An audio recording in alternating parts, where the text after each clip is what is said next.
And my understanding is that when this proposal was scored, Richards Disposal was in the proposal, and the fact that Henry Consulting was awarded this contract, in the award, it references Richards Disposal and their experience. Is that correct?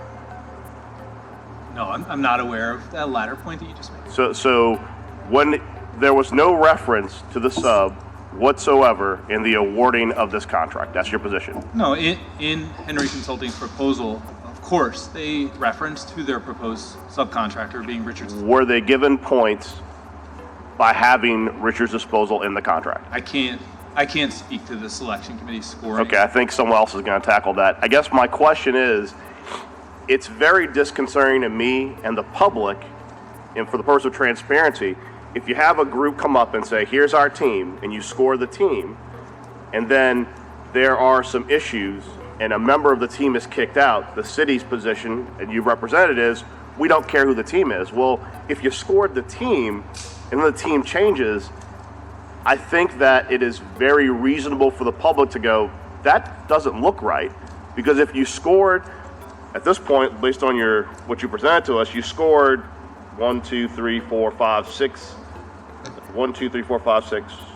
6 different proposals. You scored 6 different proposals. You looked at who was in those teams. You're awarded points based on those teams, and a person won based on a team that then you could, and I'm going to be clear because you've said very carefully, and this was the appropriate venue to say it, the council was not informed that the sub was swapped. Is that correct? Correct. Okay. So the council is following the process. We see Henry Consulting, Richards Disposal. Then, at this late hour, post-October, we find out, nope, team's been switched out, we're moving forward, with no opportunity for the council or public to give input. This is our input right now. And just to be clear, the reason why we have this meeting is because during the last series of trash contracts, we changed the ordinance to make you come here, correct? Yes. Okay, so public, the reason why you have transparency in this contract is because the council made this transparent. I think that our concern remains that what you're creating is a precedent that the person you show up to the dance with, if you decide you want to swap partners for whatever reason, it doesn't matter how your original proposal was scored. Because if you could find someone, a new partner, who will take less money or whatever to make a better deal, then you can continually swap partners out until you change the ratio on the contract or who's performing it. If we're going to award contracts in a transparent process, swapping out the person at the last minute without rebidding the contract, it really sets a very poor precedent for the transparency we sought to have in this process.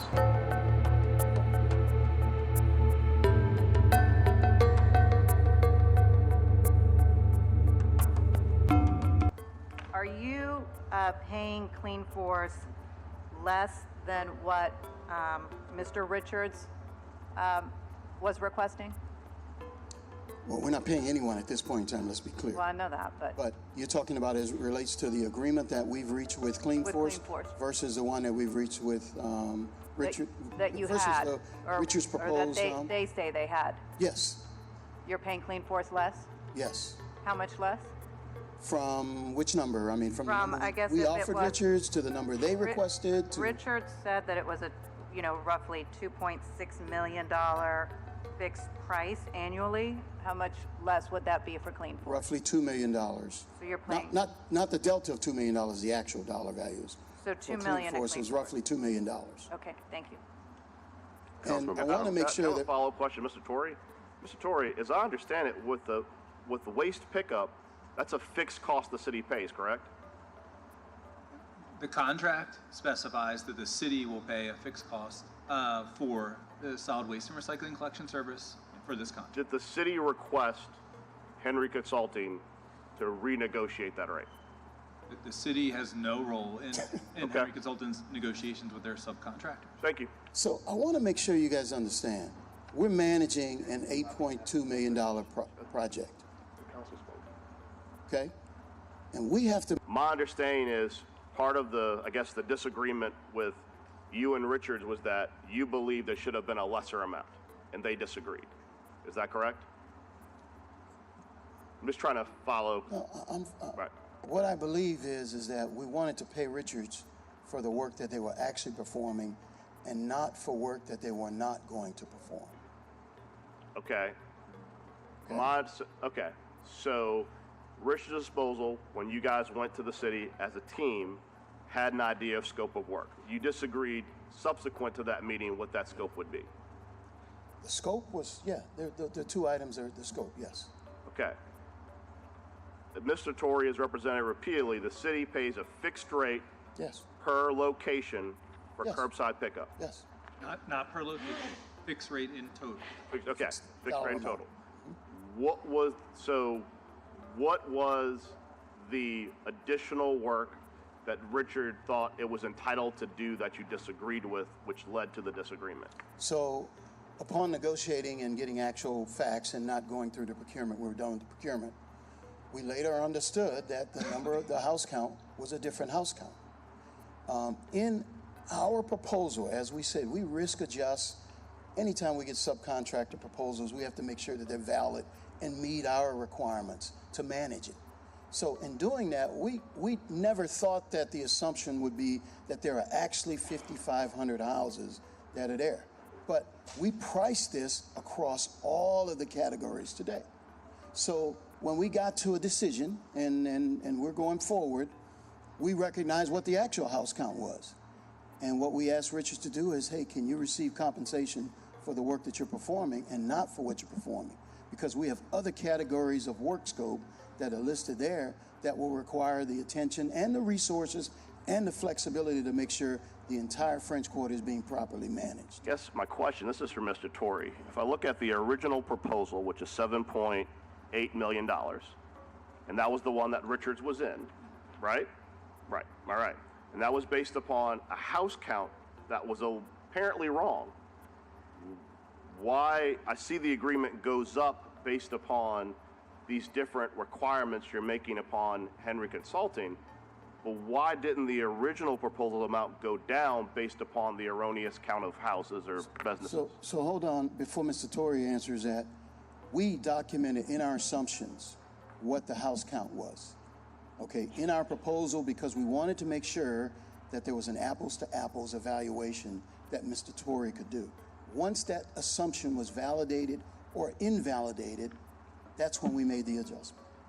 I understand, but you see the question I'm asking, Mr. Torrey. So in response to your question, so in the proposal, unlike the 4 previous contracts, for solid waste and recycling collection, this is a fixed cost price, which means it's an area, a box. Essentially, you are required to pick up all eligible households in that box. We put in the RFP an estimated number of service units. I believe we said 4,500 to 5,500 or something to that effect.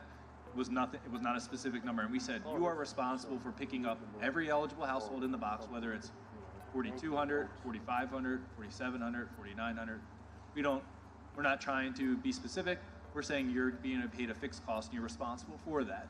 So it's different from our other contracts where the contractors are literally being paid for a discernible address, and that address can change every month.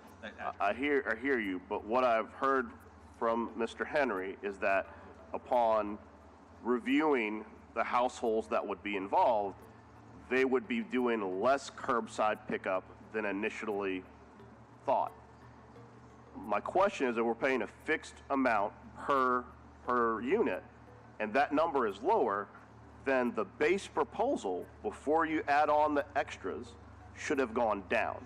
Is that correct? So Henry's proposal was based, like all the other proposals, on a fixed cost. How a prime chooses to potentially negotiate a subcontractor agreement for a less amount does not. Okay. Does not materialize. Now you're getting to the heart of my question.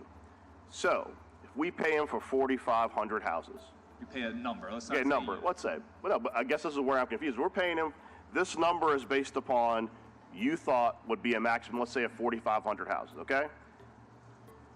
The prime decides, you know what, there's 3,500 houses. So now I'm going to pay Richards for 3,500 houses. Why isn't the city getting back the amount for the 1,000 less houses? The city is not a party to that negotiation. No, but if we're paying a fixed amount per houses, who is getting the money for the 1,000 houses that are paid for in the base. My question is, because it's one thing. Now, I if can the- answer it. I Okay. can answer it very clearly. The project is. And we allocate resources across the entire project. We don't run this project and we won't run this project in silos where, oh, this money only goes for this, this goes for this. No. We have to allocate the amount of resources necessary to accomplish each one of those 10 categories in an exemplary manner. I hear what you're saying. Okay. And for the other, what's that? 8 categories? Yes, sir. That makes sense. If the city is paying a fixed rate for 4,500 houses, what you're telling me is that the savings of the 1,000 houses is now reallocated to the rest of the proposal, right? Of course, that's how we put our Okay. proposal together. That I fundamentally, Mr. Torrey, have a problem with the city paying for a fixed rate for homes, that number being less and that not being a savings to the city. What's the point of a fixed rate if upon review you can find that there are less houses? So the point of a fixed rate in this specific area is no one can confidently tell you how many households there are. And that's been the same, that's been the truth for the past 20 years. That's why it's a fixed. But here's the issue then.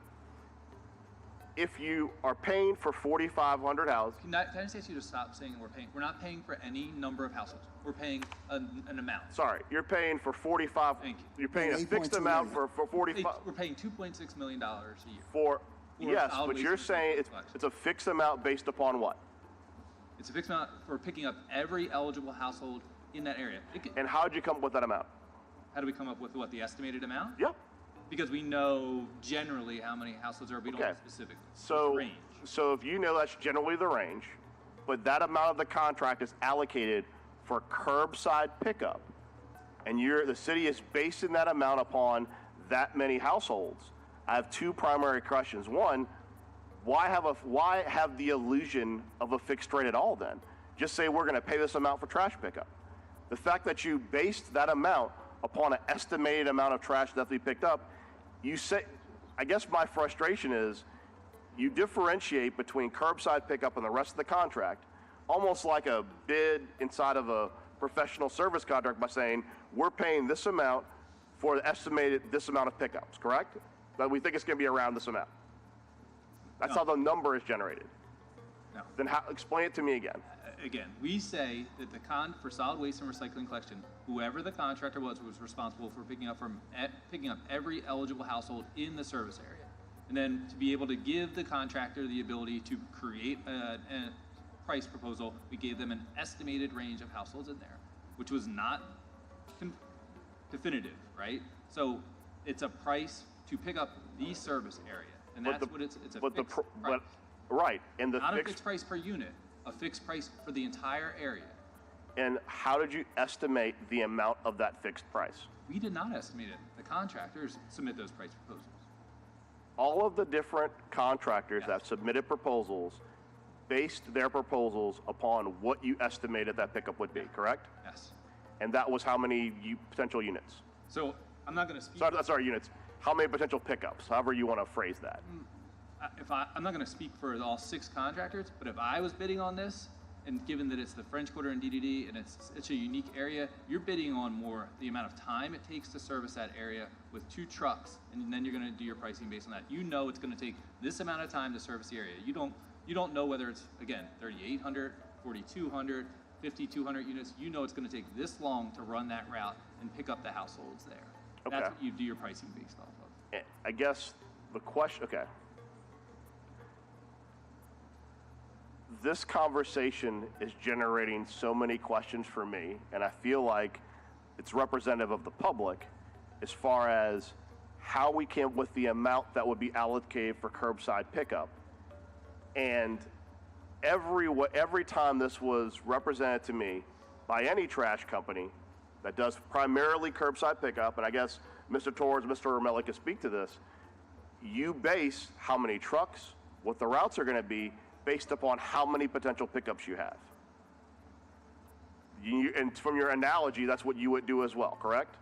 I'm saying that is a piece of the equation for this. This is a unique service area in that it's very small, very dense, and that you're required to pick up all of the service units regardless. You're not talking about a broad area like one of the other 4 areas where you... Was it reflected to you, I'm asking you this as the head of sanitation, that when this contract, first off, that in the original contract, the amount of money that was being allocated to curbside pickup was being reduced? No. Okay. Isn't it possible that had we known the amount of money that was being allocated to curbside, if it was being reduced, that reduced amount could have been allocated toward these additional services that are being provided in the $400,000 extra a year for special events and the like? In my opinion, that is not the city's role to be involved in how a prime negotiates rates with a sub. Over the course of a contract, the prime could renegotiate the rates based on efficiencies or how the work's being performed many times over, and the city doesn't expect that they're going to receive those savings paid back to us. I think that what you're describing, and I'm going to say this generally, not for this particular proposal, but generally speaking, you're basically describing the complaint we get from every sub DBE in the city of New Orleans, which is that we get awarded contracts with the prime, with the city. That prime then squeezes us down to nothing, and as long as the original amount stays the same, the city doesn't give a crap. And what you're telling me,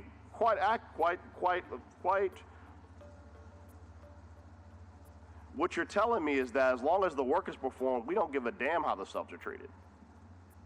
You're saying as long as what you just said in the most articulate and polite way possible, and I applaud you for that, is as long as the work's done, we don't care what primes do with subs. I would say that to say we don't care is not how I would be But it's not involved. your problem. I would say it's not our role to be involved in how those contracts are managed. I think that is a fundamental problem that you just expressed with the city of New Orleans and why every DB in this city feels like they show up to the dance with the prime gets the contract, and then over time they're whittled down to nothing, because as long as the work is done, if the prime substitutes their own employees to do the work the sub was previously doing, and that sub dwindles down to 1 employee versus 15, as long as the work is done, your position is the city's role is to make sure the work's done once the contract is executed. I can speak for the Department of Sanitation, right? And yes, and so the Office of Supplier Diversity, other organizations play a role in Okay. ensuring the DB is Thank you. in compliance.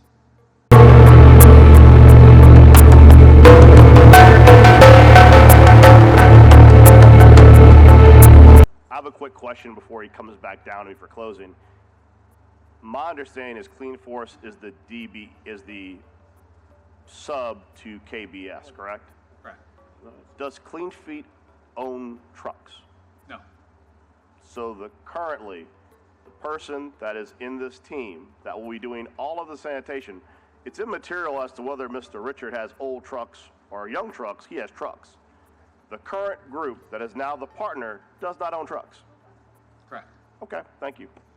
And just one comment, please. At no time did I ever receive any information from Hendrick Consulting not to buy trucks, and I have nothing in writing to say don't do this. at Look, all. Mr. Sanders is going to bring the trucks.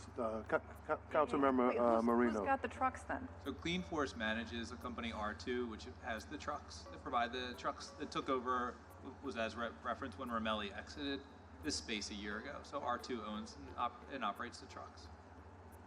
And, okay, so then that's supposed to continue? Yes. Okay, so we have a, okay. Wait, All right, so so let's- let's get back to that. So, okay, so. Councilmember Morrell. Thank you. Clean Force has no trucks. R2 owns the trucks. Who owns R2? R2. R2 is an independent company. Independent company. Yeah. Okay, so in their current agreement with KBS, the hedge fund, and Clean Force sub, my understanding was Clean Force was bought by KBS, correct? No. No, okay. KBS Empire was bought by KBS. And some of the primaries in Empire created Clean Force. No, Clean Force Okay. has always been a sub. Clean Force and Empire were two separate. Okay, I'm just trying to figure out this I know it's tangled relationship. Okay. But Clean Force was the- Sanitation's always very Clean Force complicated. was the sub to Empire originally. Okay. Empire was bought by KBS in 2018. And what is the relationship between Empire and Clean Force. Was Clean Force spun out of Empire, or was it always owned separately? Always, as far as this contract, always separate. Okay. And so Clean Force has been around for how long? As a company? Yeah. I couldn't tell you, but they've been on this for 10 years. Okay. And I saw something that said they've been around for 20, 30 years. I guess my question is, and it goes back to kind of like a general question of Clean Force's expertise in trash pickup. If they've only been there you go. You've been picking up trash for 1 year. Why don't you own trucks? So Jennifer Guerin, Clean Force, 3300 West Esplanade. We are based out Thank of you. Metairie. There you go. That- Thank you for volunteering. Of course. Poor Matt was over there getting a little flustered. All right. I know. So I have actually worked on this contract as a DBE for 10 years over the trash portion. So even when Speak into the mic, please. Romelli was performing the trash pickup, I was the direct contact on all of the trash service. The trash service in the French Quarter and the DDD is beyond complex. 10 years later, I'm still learning things case by case. It's very demanding.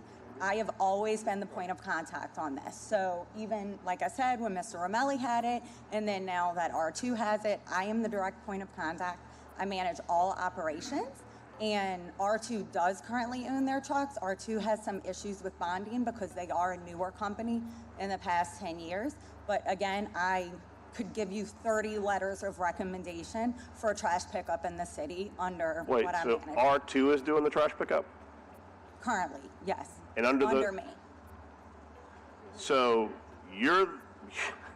so Henry Consulting is the primary doing, can you go to that next slide, Mr. Romelli, because this is really confusing to me, there you go, is doing 8 of those things.